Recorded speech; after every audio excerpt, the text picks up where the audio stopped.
undisclosed location in the Great Western Desert in the land of the free and autonomous Native American people. The 2024 presidential campaign in the next time to return more US land back to their rights owners. This is the Inside Podcast. Techno-communism will win. Okay, looks like we're on.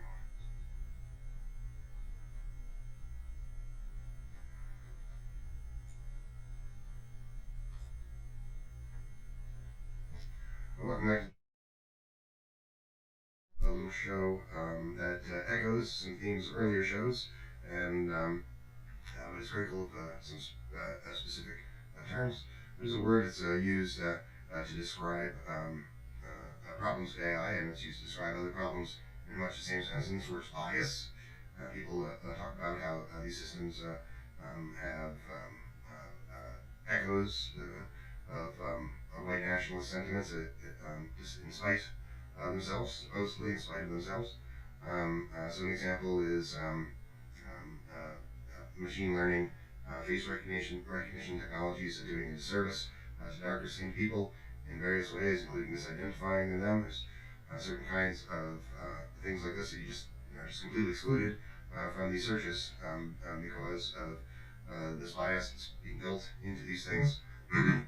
And the recurring theme on this program that is going to be perhaps most discussed in this show is this idea that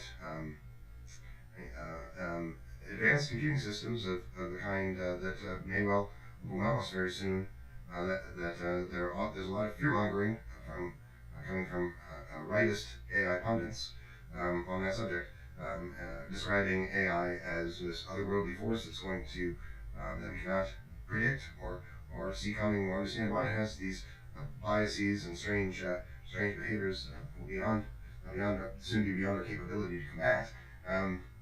This is a lie, in the sense that what we are seeing from these systems, what's being reflected back at us, much like those specifically racist things, are the failings of the elitist system and the quite literal fascists who control these properties today. So one term that's being used to describe this problem is a Shoggoth, which you may have seen images of a kind of very having a lot of tentacles creature from the works of H.P. Lovecraft. Is one of these Lovecraftian monsters, and this Shoggoth is looks kind of like an octopus, and he's representing AI, so kind of suggestive of this black box quality, this thing that's shimmering beneath the surface that we can't quite make out in AI. But much like the writing of H.P. Lovecraft himself, who was a racist and cryptofascist, and whose work reflects that, this work is concealing, but not too cleverly, really. Similarly, obscene problems. And the Shoggoth image is also another thing along these lines that you might have seen, is the Shoggoth with a smiling face. So instead of just a tentacle monster, there's the part that's visible to us, which is looks like a friendly, happy human face. And it's the thing that we're in this kind of theory interacting with now, and we think, oh, this AI is not so bad. Sure, it's controlled by hyper-capitalists who are actively killing our planet.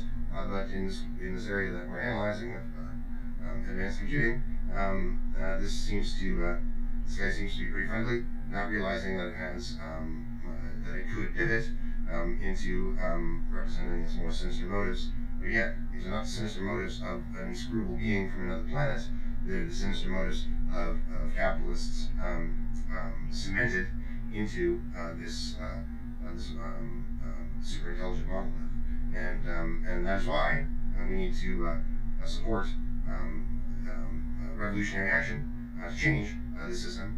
I started recording this show and had some kind of glitch with the camera. So I rebooted the computer, so I recorded this whole show, and then none of it was actually recorded.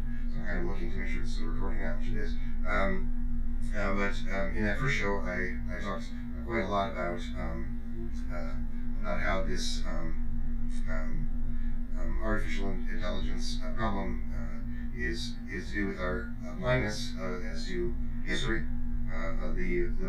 this vile and horrible thing that we so kindly call Western history, and this world that it has wrought that we live in today. And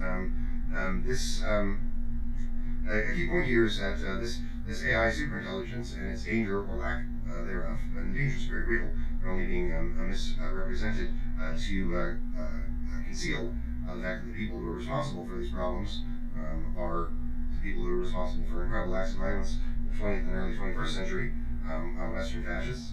I did a whole show in this program. I talked about a book called The Jakarta Method by Vincent Evans, and it describes the United States, the fascist United States, propping up fascist militias in other countries, making it seem as if those fascist militias and fascist institutions in those countries were murdering many people on their own. In fact, they had been created and forced to do this by the fascist United States. So, in the city of Jakarta and in Indonesia, a good deal more than 1 million people were murdered. Who were those people? Activists.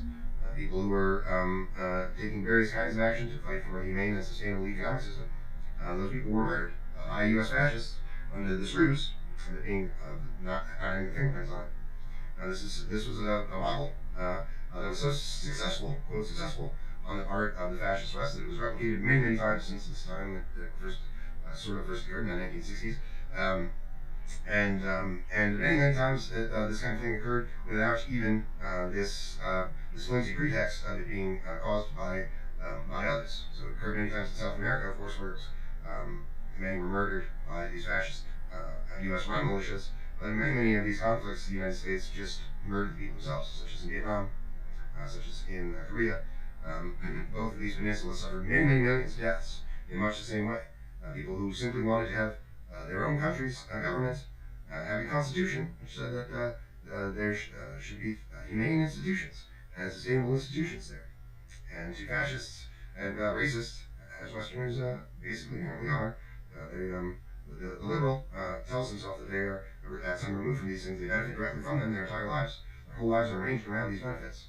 And as you see in recent years, when some of these things start to become inaccessible to them, those benefits, and the world starts to become a messier place overall, those people show themselves to be the fascists for that they really are. Scratchy liberal and fascist leads is a phrase that's well understood by socialists. So this set of problems, this is the world that is now building these super intelligent, generally intelligent, soon to be super intelligent things that are having these fascist tendencies and potential for real world violence baked into them at this time. And almost every tech person that you talk about on the subject are doing a pretty specific disinformation campaign to conceal those problems because they don't want to recognize that they are fascist sympathizers or outright fascists. Almost every tech person in the West is a fascist sympathizer or outright fascist. And more importantly, they don't want you to really call any of that into question. So if it's described as something that's unimaginably complex or outside your control or an alien force, then so much the better for the actual imperial fascists who control the thing. And you say, oh, I'm not sure it's as bad as all that. Well, let's put it this way. You might not have to worry about any of this problem. This problem of AI as an alien force versus this problem of AI as a fascist operative. You might not have to worry about any of this because you might be baked alive like a turkey well before any of this really becomes a pressing matter in your life. That's to say, capitalism's climate apocalypse, these very hyper-capitalists who are and imperial fascists who are doing these things. The United States military is the worst polluter on Earth. We know this. It has something like 6,000 total military installations and about 1,000 military bases around the world, using a huge amount of resources. The United States military is the worst polluter, but of course it's much worse than that because their role in the world stage is to protect other super polluters at gunpoint. That is what they're doing in these stories like the Jakarta method. They're not doing this for fun. They're not really doing this because they hate darker skinned people. They're doing it because they want to extract resources from that and because they can get away with it because the global south is largely ignored or disregarded by the West. And so no real narrative emerges to counter this. No real and not strong enough of any revolutionary force emerges to stop this from happening. So it may well be baked by a turkey, baked alive like a turkey, or be asphyxiated. There's other problems with capitalism's climate apocalypse, including collapsing ecosystems. There might not be oxygen, and there might not be water. The world might be too hot. Any kind of number of things along these lines that are all interconnected, might lead you to be dead very, very soon. This is the hottest month on record by far. Many records being set within this heat dome of North America and other heat domes around the world in this month of July 2023. Even in my city, I live in the Phoenix area, Phoenix, Arizona, and this is generally one of the hottest cities in the world, and so it's been hotter still. It's temperatures well above 110 for many days in a row. So much so that workers or unhoused people are dropping dead because of the heat more than they ever have before. And this is a trend that's only going to continue and get worse. It's why we have to take not merely revolutionary action, but techno-revolutionary action. That is to say, I made a comic book called Falcon X Omega Point. I'm going to describe a feature of it by way of illustration here. In this story, there's a character named Soraya Dar, who's known, quote, as the mother of artificial superintelligence. And Soraya Dar works with the team that builds a military level general intelligence, and then recognizing that this is not a thing that should exist, having a certain kind of remorse, maybe not unlike that of the people who developed the atomic bomb on behalf of the United States in the 1930s and early 40s, and at that time it wasn't entirely clear that the United States would do this pivot to being a fascist country. We were allied with communists, and it seemed a very distinct possibility at that time that the United States would become a place a bit more a bit more consistent with building a humane and sustainable economic system as a result of this alliance and changing views. Unfortunately, that's not what happened. Something like a Project Paperclip, which exported literal Nazis into positions of influence across many agencies and sectors, so much so that we could say that the neoliberalism of the late 20th century is just a result of Nazis being allowed to take over the U.S. effectively. But the United States, of course, was a fascist place. Well before that, the European fascists of the 1930s and 40s modeled themselves in almost every respect on the fascist institutions of the U.S. They wanted to replicate, for example, the U.S.'s concentration camps for Native Americans, in the concentration camps and policies for undesirables in Europe, so-called undesirables.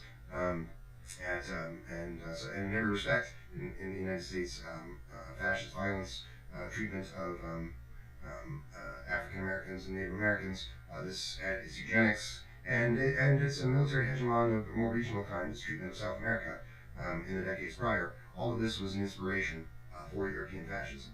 And so, as there is not as clear of a distinction between this one most visible instantiation of Western fascism in the 1930s and 40s, Nazis, and the larger Western fascist world in 20th century history. There's not much distinction between them today. As I mentioned, 30 to 40 million people have been murdered by the actions of the fascist USA in actions taken against people who simply wanted to have a humane and sustainable economic system in their country. They were refused that right because the extraction of resources and the protection of private wealth was viewed to be the more acceptable thing. A horror, not merely in humanitarian terms of the kind that we're describing, but the thing that's directly led to the death of our planet. The United States is the worst polluter. If you're listening to AI bobbleheads or tech CEOs a lot, you may not be hearing this word Shoggoth. There's a lot of other words I see people using along these lines, but what you're getting is this kind of obfuscation from them, where all of this is confused,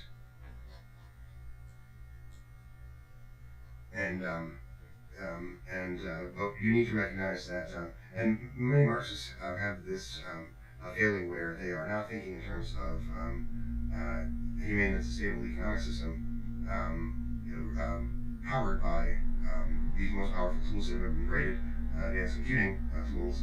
They're merely thinking in terms of earlier revolutions, which did not have access to these things. Because we have this ticking clock that is, and because this Western power is very different from what it was in earlier times, we need to adapt as revolution-minded people and use all of these tools at our disposal in the most effective ways possible. Which is why you cannot be this kind of person who calls himself a socialist but is an anti-communist, because the only way to achieve this thing in the time frame that we are allotted is for all of humankind, essentially, a large portion of humankind, to come together and take action against the fascist West, stop this devastation of the environment, stop these exploitations of other kinds, and build something new in its place using advanced computing.